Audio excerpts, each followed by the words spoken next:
പിന്നെ ഇഷ്ടത്തോടെ അല്ലാതെ പിന്നെ ആരെങ്കിലും പിടിച്ചൊലിച്ചോണ്ടോ പാർട്ടിയോ വീട്ടിൽ വന്നിട്ട് ഇങ്ങോട്ടാക്കാൻ വേണ്ടിട്ട് ഇങ്ങോട്ട് നോക്കണേ ഇങ്ങോട്ട് നോക്കണേ. നിലവിളിക്കുന്ന കാര്യങ്ങൾ മാത്രമേ എനിക്ക് ഓർമ്മയുള്ളൂ. എപ്പോഴൊക്കെയോ ഞാൻ എഴുന്നേറ്റ് രാവിലെ ഇവർക്ക് രണ്ടുപേർക്കും ബ്രേക്ക്ഫാസ്റ്റ് കൊടുത്തപ്പോൾ ഞാനിങ്ങനെ എന്തൊക്കെയോ ആലോചിച്ചുകൊണ്ടിരിക്കുക. കാരണം അങ്ങോട്ട് ഉൾക്കൊള്ളാൻ പറ്റുന്നില്ല. എന്തൊരു ഡ്രാമയാടാ.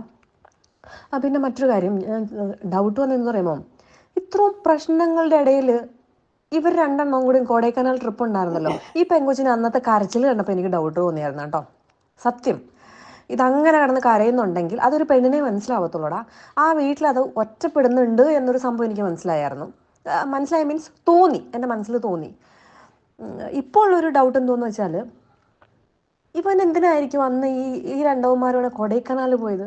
ഈ ലാസ്റ്റ് മൊമെൻറ്റിൽ ഡ്യൂ ഡേറ്റ് അടുത്തിരുന്നപ്പം ഇത്രയേറെ പ്രശ്നങ്ങൾ, വളകാപ്പിൻ്റെ ആ സമയത്ത് പോലും വലിയ അടിയും പ്രശ്നങ്ങളും ഉണ്ടായിരുന്നപ്പോൾ അത് കഴിഞ്ഞപ്പോൾ ഈ പെണ്ണിനെ തനിച്ചാക്കി ഇവർ രണ്ടുപേരും എന്തിനാ കൊടൈക്കനാൽ? 2-3 ദിവസങ്ങളായിട്ട് സോഷ്യൽ മീഡിയയിൽ നിറഞ്ഞു നിൽക്കുന്ന ഒരു വിഷയമാണ് പ്രവീൺ പ്രണവ്. ഫാമിലി ബ്ലോഗറായ 4 മില്യൺ മുകളിൽ സബ്സ്ക്രൈബറുള്ള പ്രവീൺ പ്രണവ്. ആ വീഡിയോ കാണുന്നവർക്കറിയാം, അവർ ഓരോ വീഡിയോയിലും, അതായത് നമ്മുടെ മുമ്പിൽ വരുന്നത്, ക്യാമറയുടെ മുമ്പിൽ വരുന്നത് വളരെ സന്തോഷത്തോടു കൂടിയാണ്, ചിരിച്ചുകൊണ്ടാണ്. ഓരോ വീഡിയോ കാണുമ്പോൾ ചില ആളുകളൊക്കെ മനസ്സുകൊണ്ട് വിചാരിക്കും, നല്ലൊരു ഫാമിലി, ഇതുപോലുള്ളൊരു കുടുംബമായിരിക്കണം, എത്ര സന്തോഷത്തോടുകൂടെ അവർ മുന്നോട്ട് പോകുന്നതൊക്കെ. പക്ഷെ നമ്മൾ ചില ആളുകളെ കാണുമ്പോൾ നമ്മൾ പുറമെ കാണുന്നതായിരിക്കില്ല അവരുടെ ജീവിതം. അതുപോലെ തന്നെയാണ് ഇവരുടെ ജീവിതവും. ക്യാമറയുടെ മുമ്പിൽ ചിരിച്ചുകൊണ്ടാണെങ്കിലും അവരുടെ യഥാർത്ഥ ജീവിതം വളരെ ദുഃഖത്തോടു കൂടിയുള്ള ജീവിതമാണ് എല്ലാവരും. 2 ദിവസം മുമ്പ് അനുജൻ, അതായത് പ്രവീണിന്റെ അനുജൻ ഒരു വീഡിയോ ഇട്ടിരുന്നു. പ്രണവ് കൊച്ചെന്നാണ് ആ യൂട്യൂബ് ചാനലിന്റെ പേര്. അതിൽ പറയുന്നത്, അതായത് അച്ഛനും അമ്മയും അനുജനും വേറെയായി, ജ്യേഷ്ഠനും ജ്യേഷ്ഠന്റെ ഭാര്യയും വേറെയായി. അതിൽ അനുജൻ പറയുന്നത്, ജ്യേഷ്ഠനും ജ്യേഷ്ഠന്റെ ഭാര്യയും വളരെ മോശമാണ്, ഞങ്ങളോട് പെരുമാറുന്നതൊക്കെ വളരെ മോശമായ രീതിയിലാണ്, നിങ്ങൾ ഉദ്ദേശിക്കുന്ന ആളല്ല, അതൊക്കെ പറഞ്ഞ് വളരെ മോശമായ രീതിയിൽ അനുജൻ വീഡിയോ ഇട്ടിരുന്നു. അതിന്റെ അടിയിൽ ഒരുപാട് ആളുകൾ കമന്റ് ഇട്ടിരുന്നു, നമ്മുടെ മലയാളികള്, അവൻ ഇത്രക്കാരനാണോ, ജ്യേഷ്ഠൻ ഇത്രയും മോശമായ ആളാണോ, ജ്യേഷ്ഠന്റെ ഭാര്യ ഇത്രയും മോശമാണോ, ആ വീഡിയോയിൽ കണ്ടാൽ വിശ്വസിക്കാനാവില്ല, ഞങ്ങളുടെ മുമ്പിലൊക്കെ വരുന്നത് വളരെ സന്തോഷത്തോടു കൂടിയാണ്, പക്ഷെ നിങ്ങളുടെ ജീവിതത്തിലെ പിന്നാമ്പുറം ഇതുപോലെ വളരെ മോശമായ രീതിയിലാണോ? അതുകൊണ്ട് ജ്യേഷ്ഠന്റെ ഭാര്യയൊക്കെ വളരെ മോശമായ രീതിയിൽ കമന്റ് ചെയ്തിട്ടുണ്ട്. ഒരുപാട് ആളുകൾ ഉണ്ടായിരുന്നു. 4 മില്യന്റെ മുകളിൽ, 5 മില്യന്റെ അടുത്ത ആളുകൾ അത് കണ്ടിരുന്നു. ഇത് പറഞ്ഞതിന് ശേഷം അതിന്റെ പിറ്റേ ദിവസം ജ്യേഷ്ഠൻ ഒരു വീഡിയോ ഇട്ടിരുന്നു. അതായത് അച്ഛനും അമ്മയും അനുജനൊക്കെ പറയുന്നത് വളരെ തെറ്റുള്ള കാര്യമാണ്, അവർ പറയുന്നത് ഒട്ടും ശരിയല്ല. അത് പറഞ്ഞുകൊണ്ട് വീഡിയോ സഹിതം ഒരുപാട് വീഡിയോകൾ ഇട്ടിട്ട്, മൃദുലയൊക്കെ കരയുന്ന വീഡിയോകളൊക്കെ ഇട്ടിട്ട് അവർ വീഡിയോ ചെയ്തിരുന്നു.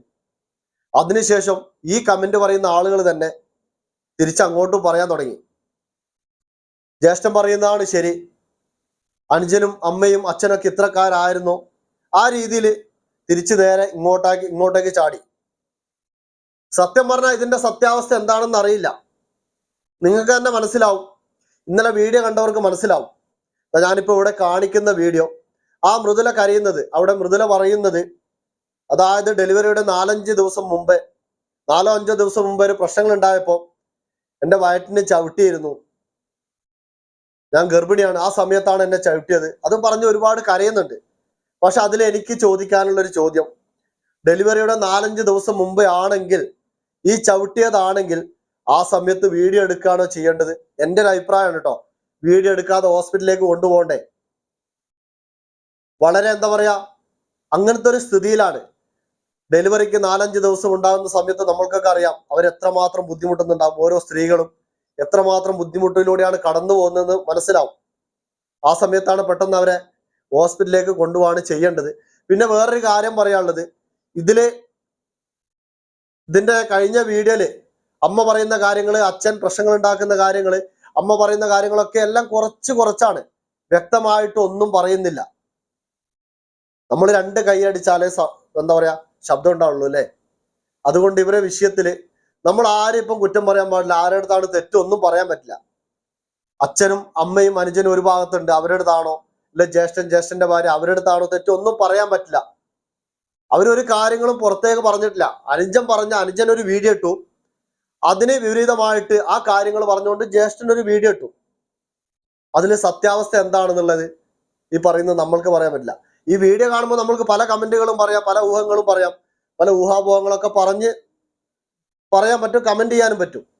പക്ഷെ അവരുടെ ജീവിതത്തിലെ സത്യാവസ്ഥ എന്താണെന്നുള്ളത് നമുക്ക് ആർക്കും അറിയില്ല. എന്തായാലും എൻ്റെ ഒരു അഭിപ്രായത്തിൽ രണ്ട് കൂട്ടരുടെ അടുത്തും തെറ്റുണ്ടാവും. അനുജനും അമ്മയും അച്ഛനും ഒരു ഭാഗത്തുണ്ട്, ഇവരുടെ അടുത്തും എന്തായാലും എല്ലാവരുടെ അടുത്തും തെറ്റുണ്ടാവും. ഒരാളടുത്ത് ഒരു തെറ്റുമില്ലെങ്കിൽ മറ്റാൾ പ്രശ്നം ഉണ്ടാക്കുമോ? ഒരാൾ വന്നിട്ട് ഒരാളോട് വെറുതെ പ്രശ്നങ്ങൾ ഉണ്ടാക്കാൻ നിൽക്കുമോ? എൻ്റെ ഒരു അഭിപ്രായമാണ്. രണ്ടു കൂട്ടരും ചെറുതും അങ്ങോട്ടും ഇങ്ങോട്ടൊക്കെ വാക്കും വർത്താനങ്ങളൊക്കെ ഉണ്ടാവും. എന്തായാലും സത്യങ്ങൾ പുറത്തു വരട്ടെ. ഇതിപ്പോ അവൻ പറഞ്ഞ കാര്യങ്ങൾ ഇവിടെ പറഞ്ഞു, ഇവൻ പറഞ്ഞ കാര്യങ്ങൾ അവിടെ പറഞ്ഞു, അതിൻ്റെ ഇടയിൽ നമ്മൾ കുറെ കമന്റ് വീഡിയോകളൊക്കെ പറഞ്ഞു. അതുകൊണ്ട് എന്ത് കാര്യമാണ്?